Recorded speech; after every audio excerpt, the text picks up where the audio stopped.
দুনিয়াতে টাইটেল দিয়েছেন, দুনিয়াতেই সার্টিফিকেট দিয়েছেন, আবু বকর সিদ্দিক তুমি হচ্ছে সত্যবাদী।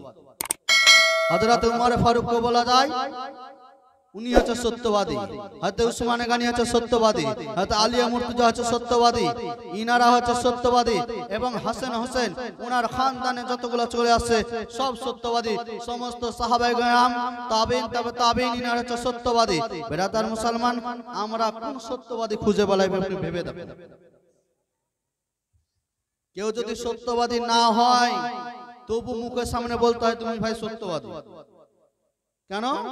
যদি মুখের উপর বলে দিই তো মনটা খারাপ হয়ে যাবে, বা কোনো কাজে যদি কোনোদিন চাই তো পাবো না কাজটা করে, বলতে হয় কি হয় না? বেরাদার মুসলমান, কিন্তু কোরআনে উনাদেরকে সত্যবাদী বলেন, যারাকে বলছি সত্যবাদী আসলে উনাদের কথা বলা হয়নি। ওখানে বলা হয়েছে সাহাবায়ে কেরাম, তাবে তাবেঈন, খোলাফায়ে রাশিদিন, বুজুর্গানে দিন এবং ওলিয়া কেরামগণকে বলা হয়েছে সত্যবাদী। ইনাদের নৈকট্যকে লাভ করতে বলা হয়েছে, বাকি অন্য জনের না। বেরাদার মুসলমান, আজকে আমরা সবাই অবগত কিসের জন্য, কি কারণে এই জলসার মেহফিল সাজানো হয়েছে। আমরা সবাই জানি এটাকে নবীর মেহফিল বলা হয় এবং জান্নাতের বাগ বলা হয়। বলা কি হয় না? কয় না? কিন্তু বেরাদার মুসলমান, আমরা যে উদ্দেশ্যে মিলাদ তৈরি করেছি, মিলাদ চলাচ্ছি বা মিলাদ পড়তেছি বা বক্তব্য দিতেছি, কিসের কারণে? বড় পীর আব্দুল কাদের জিলানী রাহমাতুল্লাহ আলাইহির কারণে এটা মেহফিল সাজানো হয়েছে। কিন্তু বেরাদার মুসলমান, ওনার কথাকে আমরা মেনে চলি? উনি তো বলছে 5 ওয়াক্ত নামাজ পড়তে, পড়েছি? পড়ি কি? বেরাদার মুসলমান, বড় পীর আব্দুল কাদের জিলানী রাহমাতুল্লাহ আলাইহি বলছেন, কেউ যদি বেনামাজি থাকে, কেউ যদি বেনামাজি হয় আর দুনিয়াতে ইন্তিকাল করে যায়, দুনিয়া থেকে পরদুনিয়া গমন করে চলে যায়, ওকে নামাজের কবরস্থানে দাফন করিও না। বলেন তো, বড় পীর আব্দুল কাদের জিলানী রাহমাতুল্লাহ আলাইহি আমরা মানছি, উনার কথা আমল করছি, কই আমল করছি? উনি তো নামাজ পড়তে পেরেছে। আজকালকার দুনিয়াতে, আজ যে দুনিয়ায় চলাফেরা করছি আমরা, কোন হাস্তি বলতে পারবে যে নামাজ ছাড়া কাহারি গতি আছে? আছে? কোন হাস্তি বলতে পারবে না। বেরাদার মুসলমান, আমরা যে পীরেরই মুরিদ হই না কেন, আশরাফি কালিমি সিলসিলা, যে সিলসিলারই মুরিদ হয় না কেন, কোন পীর বলেছে আজ পর্যন্ত যে নামাজ পড়তে হবে না? বলেছে? বেরাদার মুসলমান, যখনই আপনি মুরিদ হয়ে গেলেন তখন আপনার দায়িত্ব বেশি হয়ে গেল যে পীর সাহেব যেটা বলবে এটার উপর আমল করতে হবে। যে ব্যক্তি বলে যে মুরিদ হয়ে গেছি, পীর সাহেব দেখে নেবে কাল কিয়ামতের ময়দানে, ওর মতন বুড়বাক আর দুনিয়াতে কেউ নাই। যদি ওটাই হতো, মুরিদ হয়ে গেলে যদি ইবাদত না করতে হতো, বেরাদার মুসলমান, সর্বপ্রথম 10 জন সাহাবীকে আমার নবী সারা বিশ্বের নবী, কুল কায়নাতের নবী, দুনিয়াতে বেঁচে থাকতেই দুনিয়াতে জান্নাতের টিকিট দিয়েছিলেন না? 10 জন সাহাবীকে বলেছিল, আবু বকর যাও তুমি জান্নাতে, উমর তুমি জান্নাতি, উসমান তুমি জান্নাতি। এইভাবে একজন নয়, দুইজন নয়, 10 জন সাহাবীকে জান্নাতের টিকিট দিয়েছিলেন। বলেন তো, জান্নাতের টিকিট পাওয়ার পরে ওনাদের নামাজ পড়া ছিল জরুরি? নামাজ পড়া কোনো জরুরি ছিল? কিন্তু হাদিস খুলে দেখেন, তাফসীর খুলে দেখেন, ইতিহাস খুলে দেখেন যে ওনারা তবু হচ্ছে বেশি ইবাদত করেছেন, হচ্ছে আরো বেশি ইবাদত করেছেন। কিসের জন্য? যে দুনিয়ার মানুষ, আমার নবী দুনিয়া থেকে পর্দা করার পরে যেন দুনিয়ার নবীর উম্মতেরা দুনিয়াতে চলাফেরা করতে গিয়ে যেন ভুল পথে না চলে যায়, এই জন্য ওনারা আরো বেশি বেশি করে ইবাদত করেছেন। কিন্তু বেরাদার মুসলমান, ওনাদেরকে তো ইবাদত করার দরকারই ছিল না, কেন ওনারা তো জান্নাতের টিকিট পেয়ে গেছে। কিন্তু আমরা জান্নাতের টিকিট তো দূরের কথা, জান্নাতের সুগন্ধ এখন পর্যন্ত পাইনি, আর আমরা বলি নামাজ পড়ে কি হবে? বেরাদার মুসলমান, একটা সত্য কথা শুনে রাখেন, কাল কিয়ামতের ময়দানে আপনার যখন হিসাব হবে নামাজের, নামাজ যদি আল্লাহর দরবারে কবুল হয়, বুজুর্গানে দিন বলেছেন যে নামাজ যদি আল্লাহর দরবারে কবুল হয় তবে আপনার অন্য ইবাদত কবুল হবে। নামাজ সঙ্গে যদি খারিজ হয়ে গেলেন, নামাজ যদি আল্লাহর দরবারে কবুল না হয়েছে তবে সমস্ত বাকি ইবাদত যা করেছেন, মায়ের ভালোবাসা, মাকে খিদমত করা, রাস্তায় চলাফেরা করা, সালাম কালাম যা করেছেন সমস্ত বেকার, সমস্ত জিনিস বেকার। আসল মূল কি? নামাজ। বিরাদার মুসলমান নামাজ থেকে দূরে রয়েছে। আর আমরা বলি আহলে সুন্নাত ওয়াল জামাতের মানুষ পীর মাননেওয়ালা, ওলিকে ভালোবাসনেওয়ালা, নবীর খানদানকে ভালোবাসনেওয়ালা। আমরা কি ভালোবাসবো? এগুলোকে ভালোবাসা বলে না, লোক দেখানো। এগুলোকে রিয়াকারী বলা হয়, রিয়াকারী বলা হয়। বিরাদার মুসলমান, আল্লাহ রাব্বুল ইজ্জত বলছেন রিয়াকারীর জন্য জাহান্নাম তৈরি করাই আছে। লোক দেখানো ইবাদত কিছু কাজে লাগবে না। বিরাদার মুসলমান, আর একটা কথা জেনে রাখুন, বড় পীর আব্দুল কাদের জিলানী রহমাতুল্লাহ আলাইহি আজকে দেখেছেন কোনদিন নামাজ পড়েনি। একদিন ইবলিস শয়তান এসেছে আব্দুল কাদের জিলানী রহমাতুল্লাহ আলাইহি দরবারে। আসার পরে বলছে, কোন ফেরেশতা রূপ ধরে এসেছে। আসার পরে বলছে, এ আব্দুল কাদের, তোমার সমস্ত গুনাহ খাতাকে আল্লাহ রাব্বুল ইজ্জত maaf করে দিয়েছে, সমস্ত গুনাহ খাতাকে maaf করে দিয়েছে, তোমাকে নামাজ পড়ার কোনো দরকার নাই। যেই মুহূর্তে এই কথাটা বলেছে যে তোমার নামাজ পড়া কোনো দরকার নাই, সেই মুহূর্তে বড় আব্দুল কাদের জিলানী বলছে, আউযু বিল্লাহি মিনাশ শাইতানির রাজিম, তুই হচ্ছিস শয়তান, এখান থেকে দূর হয়ে যা। কিসের জন্য বলেছিল? বড় আব্দুল কাদের জিলানী রহমাতুল্লাহ আলাইহি বলছেন, এই ইবলিস শোন, তুই যখন প্রথমে এসে বলেছিলি যে তোমার গুনাহ খাতা maaf করে দিয়েছে, তখন আমি ভেবেছিলাম যে সত্যি মনে হয়। যখনই বলেছি যে নামাজ maaf করে দেওয়া হয়েছে, নামাজ পড়তে হবে না, সঙ্গে সঙ্গে ভাবলাম যে তুমি আল্লাহর ফেরেশতা নয়, তুই হচ্ছে ইবলিস শয়তান। কেননা দো জাহানের বাদশা আমার নবী, দো জাহানের বাদশা, তিনি একক নয়, দুই এক নয়, 6 এক নামাজ পড়তেন। উনি তো গোটা দুনিয়ার মালিক, রহমাতুল লিল আলামিন। উনার উপর নামাজ মাফ ছিল না, আমার উপর কিভাবে? আমি তো উনার উম্মত। ওইরূপ তুই হচ্ছে ইবলিস শয়তান, তুই আমার কাছ থেকে দূর হয়ে যায়। বিরাদার মুসলমান, এখান থেকে পরীক্ষা নেন। ইবলিস শয়তান কোন ব্যক্তিকে ছাড়েনি, আল্লাহর ওলিকে পর্যন্ত ছাড়ে না ভটকার জন্য। আমরা তো সামান্য উম্মত, নবীর উম্মত, আমরা তো আম মানুষ, আম পাবলিক, কি জানি? আমরা তো শিক্ষা অর্জন করি না এখন পর্যন্ত। বিরাদার মুসলমান, আজকালকার শুধু ছেলে মেয়েরা নয়, শুধু ছেলেরাই মসজিদে নামাজ পড়তে আসে যে কোটা, কিন্তু বাড়িতে মহিলারা বেনামাজি বহুত আছে, হাজার হাজার বেনামাজ। কিন্তু বিরাদার মুসলমান, আমাদের নিজের ভুল। কি ভুল? যে আমরা 10 লাখ 20 লাখ টাকা বাড়ি তৈরি করি, 7-8টা রুম তৈরি করি, হাজার হাজার টাকা খরচ করে রং টং করে হাইফাই করি, কিচেন রুম তৈরি করি, বাথরুমে টালি বসাই বসাই। কিন্তু বিরাদার মুসলমান, আপনি ভেবে দেখো তো, আমাদের করতে একদম বেধর্মীকে আপনি ভেবে দেখুন, যে যারা হিন্দুরা বাড়ি তৈরি করে, একটা মন্দির তৈরি করে, বাড়িতে করে না, একটা ঘর, কিসের জন্য? পূজা করার জন্য। কিন্তু আমরা কত দুর্ভাগ্য আমাদের, যে একটা বাড়িতে লাখ লাখ টাকা খরচা করে বাড়ি তৈরি করতে পারি, ঘর তৈরি করতে পারি, কিন্তু একটি ঘর নামাজ পড়ার জন্য যে মা বোনের এসে নামাজ পড়বে, কোরআন তেলাওয়াত করবে, এরকম একটা ঘর তৈরি করি। ওই ঘরটা তৈরি করার সময় টাকা কম পড়ে যায়, হাজারো টাকা হাজার টাকায় দিয়ে দিবেন, কিন্তু ওই সময় এসে ইবলিস শয়তান খেলে আপনার। আর হিন্দুরা ওখানে কেন যে তো বেধর্মী আছে, ও তো আমার পথে চলছে, ওকে কি রুখবো? কিন্তু আমরা যখন ওরকম কাজ করতে যাবো, তখন আমরা করে ফেলি। কিন্তু বিরাদার মুসলমান, আপনি ভেবে দেখুন তো, মা বোনের যে ইবাদত করে না, শুধু কাল কিয়ামতের ময়দানে ওনারাকে ধরা হবে না, আপনারাকে ধরবে। আপনারাকে ধরবে কেন? আপনি তো চাপ দেন না। আপনি যদি চাপ দিতেন যে নামাজ পড়তে হবে, নামাজ না পড়লে কঠিন শাস্তি দেওয়া হবে, তবে ওই চাপেও নামাজ পড়তো। কিন্তু বিরাদার মুসলমান, আমরা তো চাপ দিইনি, এভাবে চাই জজ, ঠিক কিনা? আমরা বুঝে আসছি যে একজন মহিলা কয়জনকে জাহান্নামে নিয়ে যাবে? বাপ, ভাই, স্বামী, তিনজনকে জাহান্নামে নিয়ে যাবে। একটা মহিলা কতখানি পাওয়ার বুঝতে পারছেন তো? ওই মহিলাটাকে সোজা পথে কি করতে হবে? নিজের স্বামী করতে পারবে, কিন্তু না,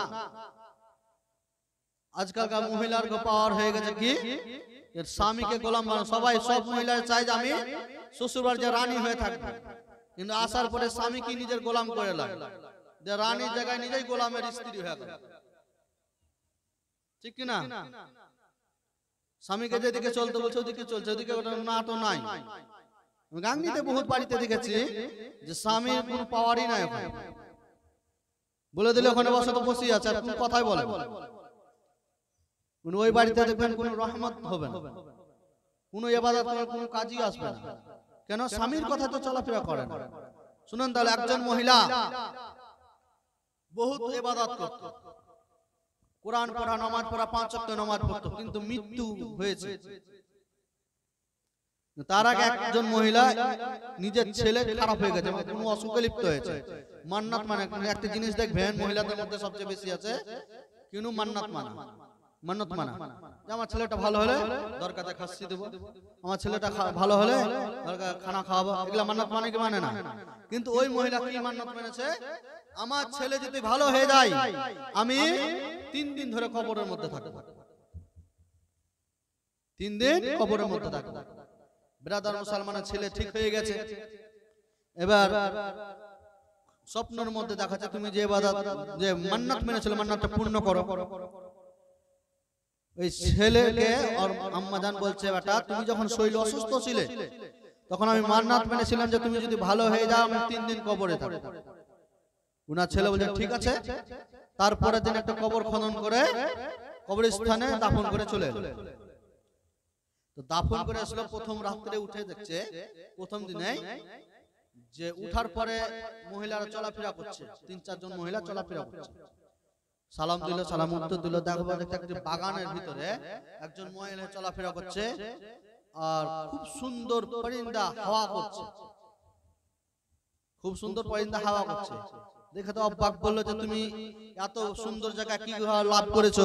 ওই মহিলা বলছে আমি দুনিয়াতে বাবা মার, ভাই বোনের, চাচা চাচি, নানা নানি সমস্ত মানুষের খিদমত করেছি, ভালোবাসা পেয়েছি, নিজের স্বামীর কথা মতো চলাফেরা করেছি আমি এই জন্য, আর মৃত্যুর সময় আমার স্বামী আমাকে ক্ষমা করে দিয়েছিল, এই জন্য আমি এই জায়গাটা হাসিল করতে পেরেছি।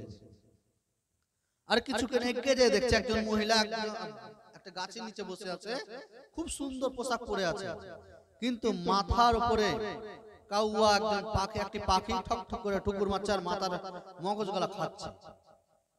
ওই মহিলাকে জিজ্ঞাসা করছে তোমার তো চেহারা খুব সুন্দর, পর্দাশীল, তোমার এই অবস্থা কেন, কিসের জন্য, কি কারণে, কি হয়েছিল? ওই মহিলা বলছে দুনিয়াতে আমি ইবাদত করেছি ঠিকই, নামাজ পড়েছি, রোজা রেখেছি, কোরআন পড়েছি, কিন্তু বেরাদার মুসলমান আমার স্বামীর কথা মানতাম না, আমার স্বামী যেটা বলতো তার উল্টা করতাম।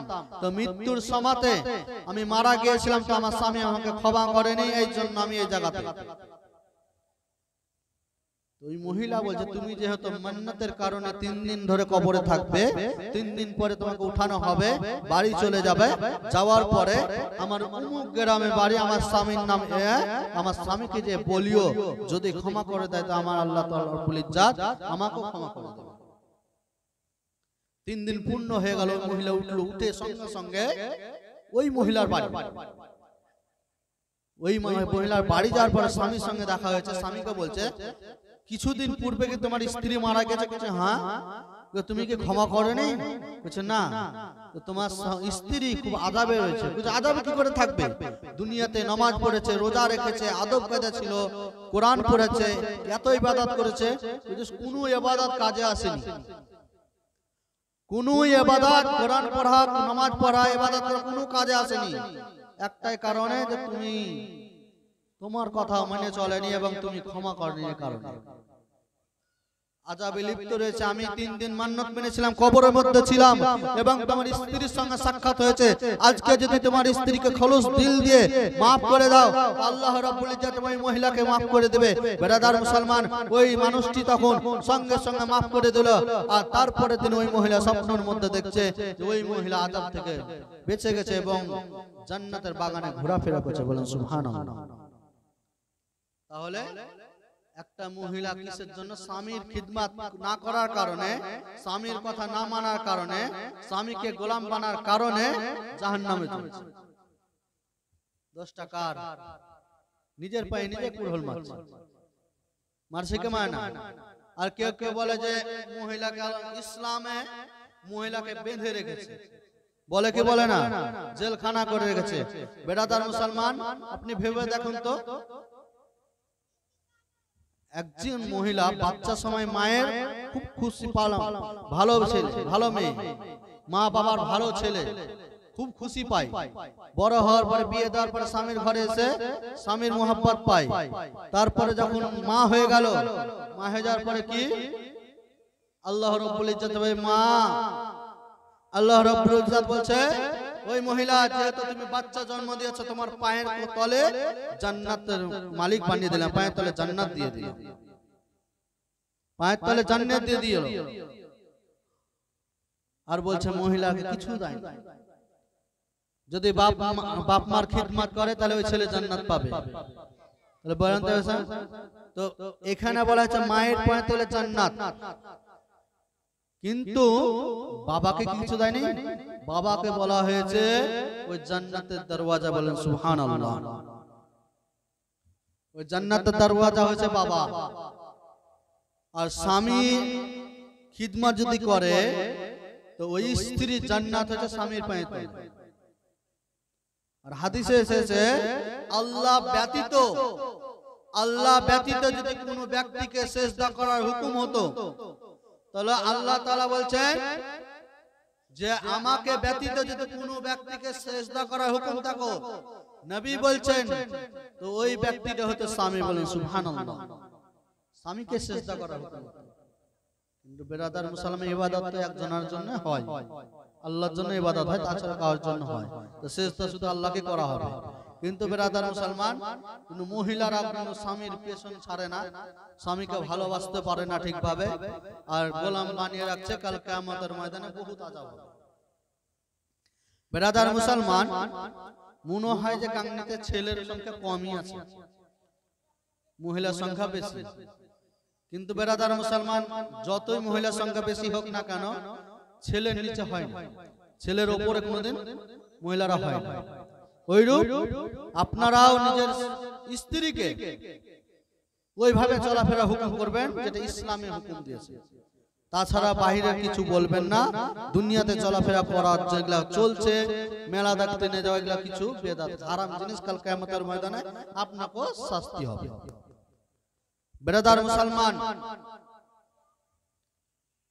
কোরআনে এক জায়গায় নয়, 2 জায়গায় নয়, 82 জায়গায় বলছে আকিমুস সালাত, তোমরা নামাজ কায়েম করো, নামাজ পড়ো। কিন্তু বেরাদার মুসলমান, আমরা নামাজ পড়ি না। কাল কিয়ামতের ময়দানে আপনাকে এটাও হিসাব দিতে হবে। যদি একবার বলতো, কিন্তু কোরআনের মধ্যে এমন একটি আয়াত আছে যে আয়াতে আল্লাহ রাব্বুল ইজ্জত নিজেও আমল করেছে এবং সমস্ত মানুষকে আমল করার হুকুম করেছে। বলছে ইন্নাল্লাহা ওয়া মালাইকাতাহু ইউসাল্লুনা আলান নবী ইয়া আইয়ুহাল্লাযীনা আমানু সাল্লু আলাইহি ওয়া সাল্লিমু তাসলিমা। এই ইমানদারগণেরা, আমি এবং আমার ফেরেশতাগণেরা আমার মেহবুব দো জাহানের বাদশার উপর দরুদ পাঠ করি। এই ইমানদারগণেরা, তোমরা আমার মেহবুবের উপর দরুদ পাঠ করো। ব্রাদার মুসলমান, আমরা কিন্তু এই আয়াতটিকে সবচেয়ে বেশি ফলো করি কি করি না? কিন্তু 82টি আয়াতকে ছেড়ে দিয়ে একটাকে ফলো করে কোনো লাভ হবে? মানলে পুরা কোরআন কি মানতে হবে কি হবে না? ব্রাদার মুসলমান, আমাদের দায়িত্ব কি আপনারাকে বলে দেওয়া যে এগুলো করতে হবে, কিন্তু আপনারা যদি না করেন আমার কোনো দায়িত্ব নেই। কাল কিয়ামতের ময়দানে আমাকে ধরবে না, কাল কিয়ামতে আপনাকে ধরবে আর বলবে ইমাম সাহেব তো প্রতি শুক্রবারে চিল্লে চিল্লে বলেছিল যে নামাজ পড়ো নামাজ পড়ো। ইমাম সাহেব তো জলসার মণ্ডপে চিল্লে চিল্লে বলেছিল নামাজ পড়ো, কিন্তু তুমি নামাজ পড়োনি কেন? ঠিক কি না? বেরাদার মুসলমান, আমরা দুনিয়াতে এসেছি খালি হাতে চলে যাব। শুধু একটা সাদা কাফন যাবে আমাদের সঙ্গে, শুধু একটা সাদা কাফন যাবে, তাছাড়া কিছু না। আর যদি দুনিয়াতে ভালো আমল করেন, ইবাদত করেন, নবীর মুহাব্বত থাকে, তবে এগুলো কাল কিয়ামতের ময়দানে অথবা মৃত্যুর পরে কবরে কাজে আসবে। আসবে কি আসবে না? বেরাদার মুসলমান, কিতাবের মধ্যে এসেছে গীবাত কাকে বলে, গীবাত কাকে বলে। রাসূলুল্লাহ সাল্লাল্লাহু আলাইহি ওয়াসাল্লামের দরবারে একজন গিয়েছে যে ইয়া রাসূলুল্লাহ হাবিবাল্লাহ নবী, তো গীবাত কি জিনিস, গীবাত কাকে বলে? নবী বলছেন কোন সত্য কথা তোমার ভাইয়ের উপর জানো আর অন্য সামনে গিয়ে বেড়াচ্ছ, এটা হচ্ছে গীবাত। উনি বলছেন ইয়া রাসূলুল্লাহ হাবিবাল্লাহ নবী, উনি তো সত্য, ওই কাজ তার ভিতরে আছে, ওই আখলাক তো আছে, ওই খারাপি তার ভিতরে আছে, তো ওইটাই নবী বলছেন ওটাই গীবাত। আর সামনে না বলে তুমি অন্য জনকে বলে বলছো। আর যদি ওর ভিতরে ওই জিনিসটা না থাকে আর বলে বেড়াচ্ছ, এটা তোহমাত, মানে মিথ্যা কথা বলে বেড়াচ্ছ, দুটাতেই পাপ আছে। আর গীবাত যারা করার জন্য আলাদা জাহান্নাম, জাহান্নামে হাবিয়া, একটা জাহান্নামই তৈরি করা হয়েছে গীবাত করার জন্য। বলেন তো বেরাদার মুসলমান, আমরা সকাল থেকে সন্ধ্যা অবধি কি করি? ইবাদত করতে পারি? কিছু কিছু ভাই বোন আছে সকালে ঘুম থেকে উঠেই মোবাইল, ঘুম থেকে উঠেই মোবাইল। বেরাদার মুসলমান বলেন তো এই মোবাইল কি কাল কিয়ামতের মধ্যে কাজে আসবে? যার আখলাক যেমন থাকে তার চরিত্র, যার আখলাক যেমন থাকে তার আখলাকে ওই সমাতে ওই ভাবেই মৃত্যু হবে। ধরেন যে আপনি রাত্রে ঘুমাচ্ছেন, কারে হেডফোন লাগিয়ে গান শুনতে শুনতে ঘুমাচ্ছেন, গান শুনতে শুনতে ঘুমাচ্ছেন, রাতের মধ্যে আপনার মৃত্যু হয়ে গেছে, কানে হেডফোন লাগাই আছে। বলেন তো কাল কিয়ামতের মানে কি জবাব দিবেন? কাল কিয়ামতের কিছু তো জবাব দিতে হবে। যদি ওই বান্দা কানে হেডফোন লাগিয়ে নাচ শ্রবণ করছিল তাহলে ওই ব্যক্তির সৌভাগ্য, আর যদি ওই নাচ শ্রবণ না করে গান শুনছিল কাল কিয়ামতের জাহান্নামের হকদার হয়ে যাবে।